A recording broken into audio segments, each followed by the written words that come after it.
Warning. Evacuate the area immediately. Regulator meltdown in T-2 minutes.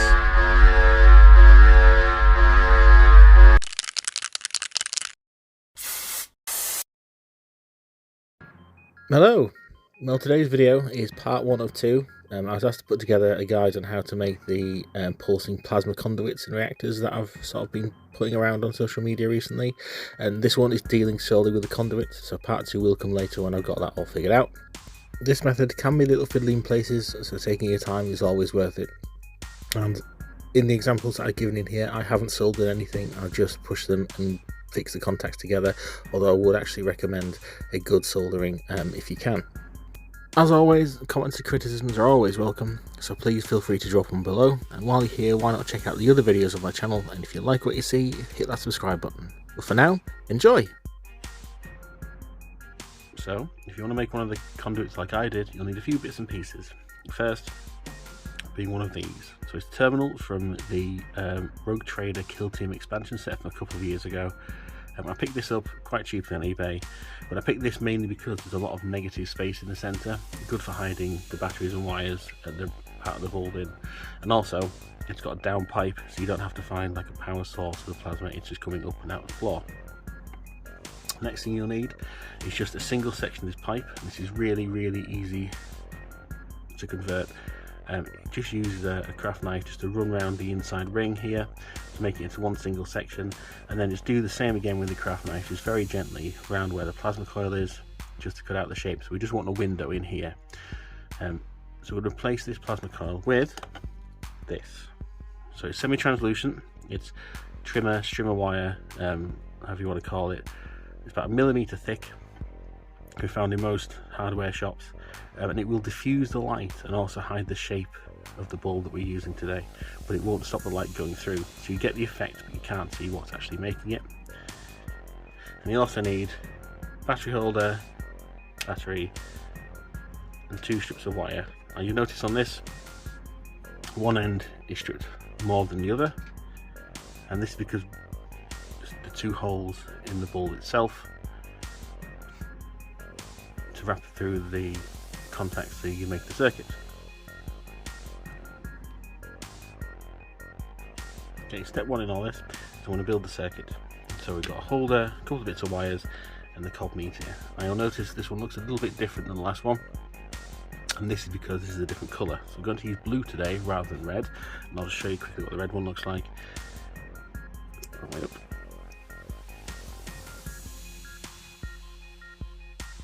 So it's a nice even pulse along the length of it. Like I say, the wire that we'll use will diffuse it, so you can't see the shape, but the light will still come through. So I'll unplug that for now. So we're going to make this circuit to start with. So luckily for us, there's just some pre-drilled holes in these. So what I'm going to do, put it through that way, and then because we made one end longer than the other, you can wrap it down and twist. So you don't need to solder it, you can just get a nice tight bind on that. And we'll also put a bit of tape on this as well. That's one. I can never remember which one was positive and negative, so you don't necessarily need 2 coloured wires. This is just what I had to hand. So again, we'll put these on and twist like this, just to make a nice loop so it touches the contact.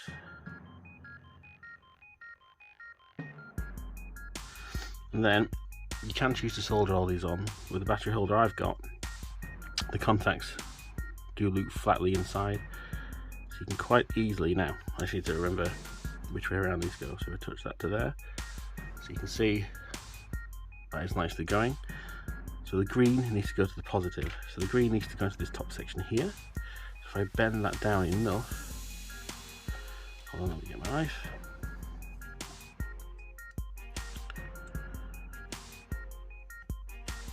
Just to bend the flap down. I'm all about trying to get around soldering it. It can be very faffy to do. There we go. You can see the blade popping through.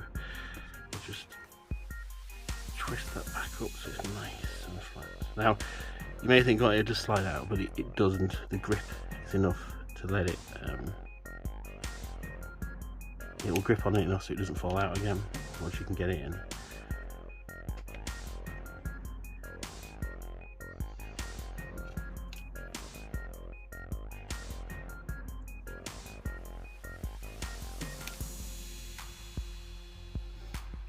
So just cut out there just to get that in, and we'll do the same with the back. So again, just push the knife blade in to push the contact down. I mean, soldering this would be a lot simpler, a lot easier, but not everybody has access to, you know, a soldering iron. So I like to try and find alternative ways of doing it, just so everybody can have a go.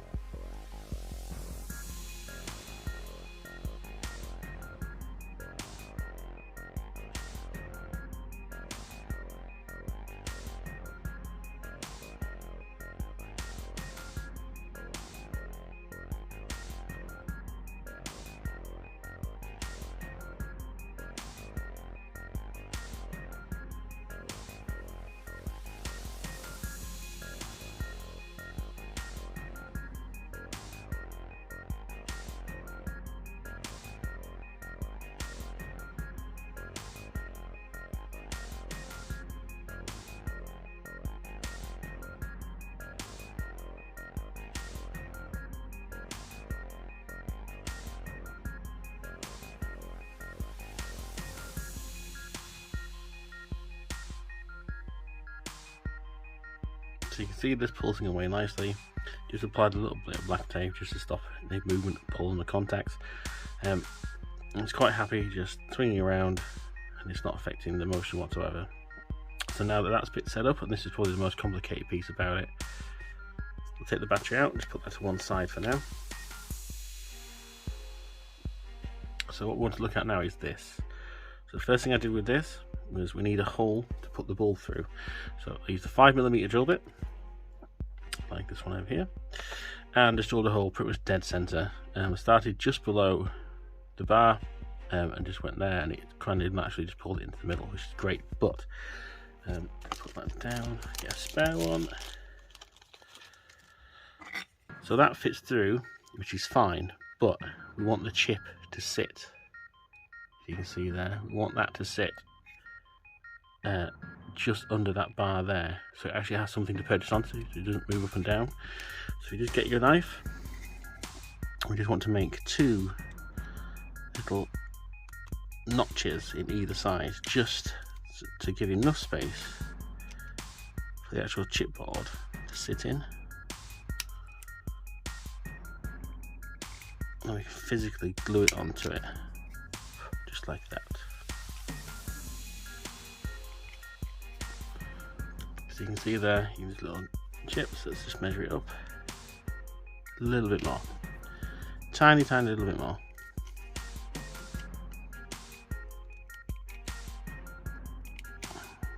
Let's try that. A little bit more still.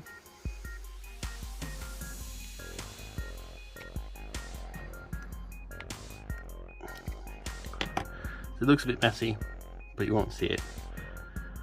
So that will now, almost there. It looked perfect. Just needs a fine little bit.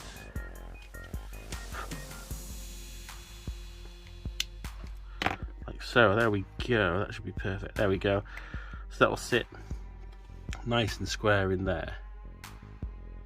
When we pull that through from the other side, we can just put a blob of glue on the bottom and it'll fix the chip in place. So we'll do that now. So feed this through from the inside. So you want the chip side up.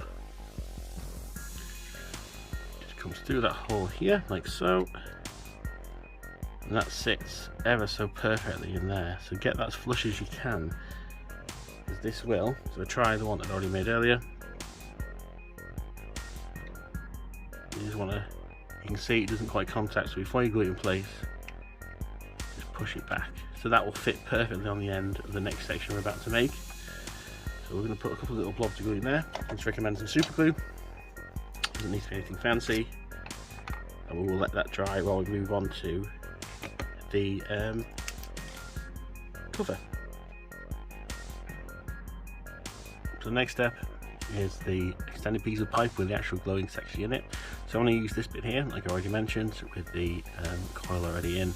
Now you'll notice this isn't glued together, it's still in two halves, but it needs placing together just for ease of chopping off these bits, or I found it was easier anyway. So we're going to chop off this end section and then remove this coil. So all you need is your knife, and you just got to gently just hold it together and just start running it around the inside. So the groove that's already there will keep it in place for you. It may take a couple of minutes and a few passes, but eventually just keep it squashed together. You'll get to the point where it will just pop off. So I'll fade this out now while I go and do this.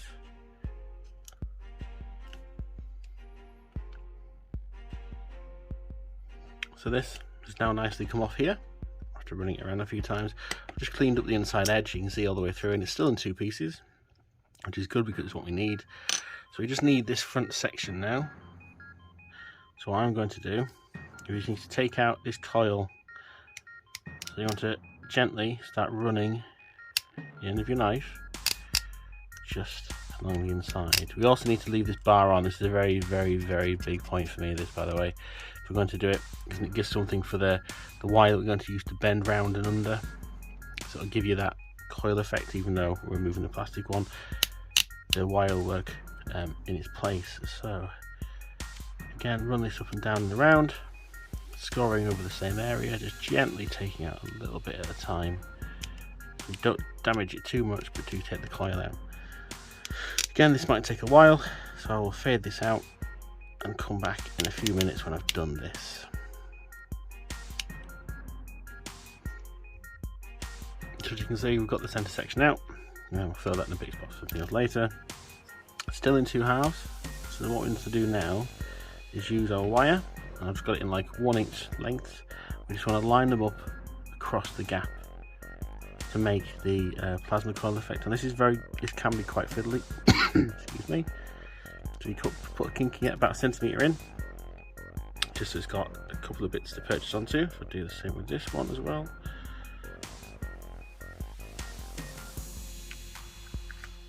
You'll see where I'm going with this. So I put a generous help in the glue. Probably thick glue is probably better, and I'll get this all over my fingers. You won't go into detail on the outside too much, and again, this is going to be rusted on the outside, so if I do spill any, then you won't really notice it. We need to get these lined up as neatly as possible on the inside. So if I do that, just hold it there a second. Like the first couple are usually the trickiest. So again, we've got this one. Bit of a kink about 1/2 centimetre in. You can see that camera.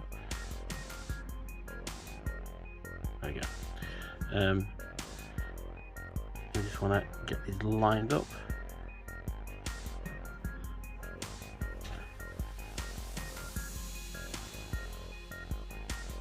Tight as possible.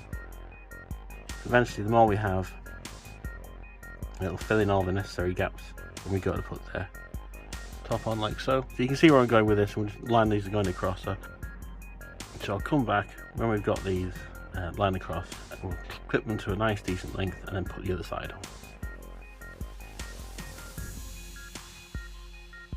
So I've got all these in place, and it was quite a messy procedure. There was quite a bit of glue spillage as I got it all over my fingers and all over the front, but really it shouldn't matter too much with a paint job. Like I say, I always do tend to be quite weathered. So you can see that. So we've got the pipes going across the front, then the inside, you can see them all lined up. So what we're going to do is just snip these off a little bit, just to make them a bit more neat. Oops, fine debris, like so. And then what we're going to do is going to heat these up and just gently push them a bit more into shape inside the space itself. So I'm going to turn my heater on now, put it in the background hopefully, and then that should be it. We can then attach it to the section we've already made, and you'll be able to see the nice blue glow going through it. So when painting, obviously you cover this section over with like some putty or blue tack or something along those lines, just so you don't get any paint on it. You could probably also give it a good wash when you're done, just to put a little bit of depth to it, or muck. So I will just heat this up now. Nylon wire doesn't take very long to heat, thankfully, and it's quite soft and very, very pliable, so good 5-10 seconds.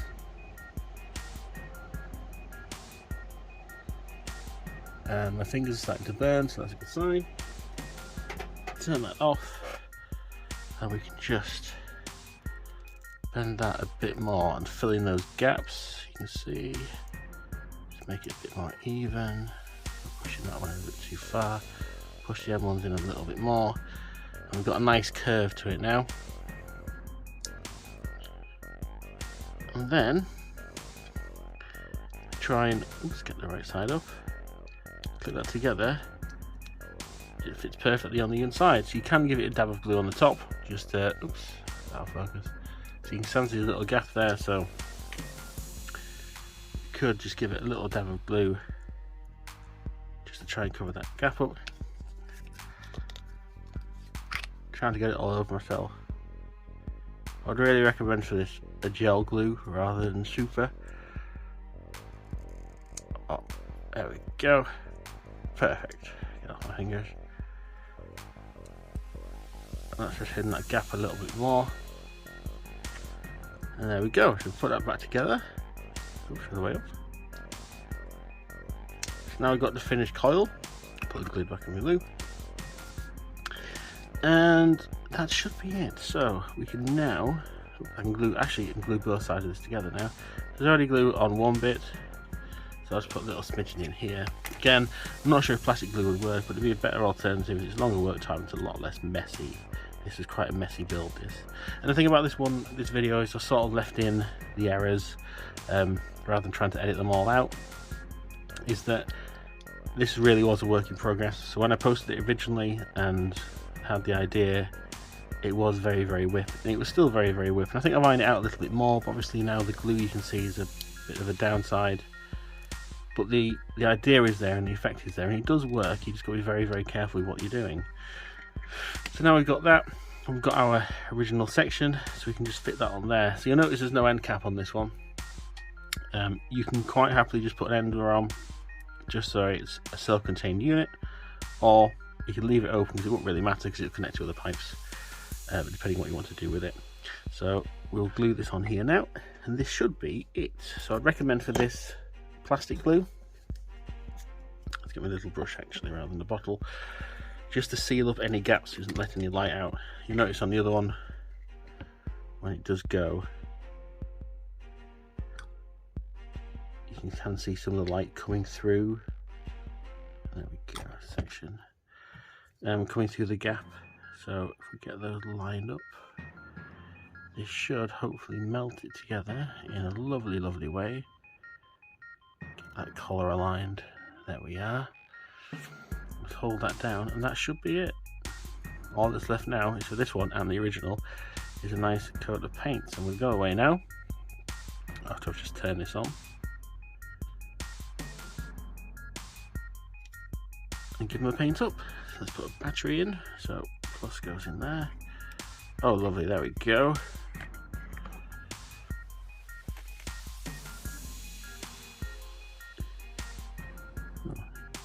Bit more glue applied, but you get the idea. It works, it looks good. Give that a wash maybe, just to mucky it up. There is quite a bit of glue on there, but give it a wash. It's crust, it's grime, you know, turn disadvantage into an advantage, and there we go. So I'll go away and I'll give this one a paint up, and I will give the other one a paint up, which I'll also turn on. So I noticed I went for blue this time rather than the red in the other one. That's because, there we go, look at that. I have some blue reactors already, and this will go nicely with those. So yeah, this is how I would build this. Lots of glue aside, it's well worth the effort to do. I think it's a great little effect. I'll go away and I'll come back with these all nicely painted, and that's it. So thank you very much for watching. As always, if you like what you see, please feel free to drop a comment below, give me a thumbs up, and hit that subscribe button. and I will see you next time.